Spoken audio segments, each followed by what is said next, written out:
వర్షాకాలం వచ్చిందంటే అందరూ జలుబులు దగ్గులతో బాధపడుతుంటారు. ఇక అలర్జీసు సైనస్ వంటి ప్రాబ్లమ్స్ ఉన్న వాళ్ళ సంగతి అయితే ఇక చెప్పవసరం లేదు. ఇలాంటి టైంలో కొద్దిగా మిరియాల రసం వంటి వాటితో తింటే ఉపశమనంగా ఉంటుంది.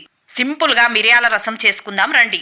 ముందుగా చిన్న రోలు తీసుకొని దాంట్లోకి ఒక 1/2 టేబుల్ స్పూన్ మిరియాలు, జీలకర్ర, ఒక 10 వెల్లుల్లి రెబ్బలను వేసుకొని కచ్చా పచ్చాగా దంచుకోవాలి. తరువాత స్టవ్ పైన గిన్నె పెట్టుకొని ఆయిల్ వేసుకొని కొద్దిగా జీలకర్ర, ఆవాలు, 2 ఎండుమిరపకాయలు, కొద్దిగా పసుపు, ఒక టమాటాను చిన్న ముక్కలుగా కట్ చేసుకొని వేసుకొని కొద్దిగా సాల్ట్ వేసుకొని మెత్తగా ఉడికించుకోవాలి.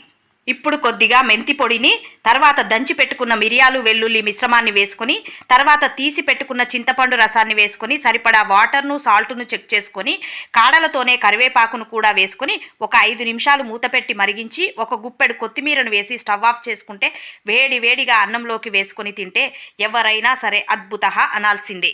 మీకు నచ్చితే లైక్ చేయండి. Thank you.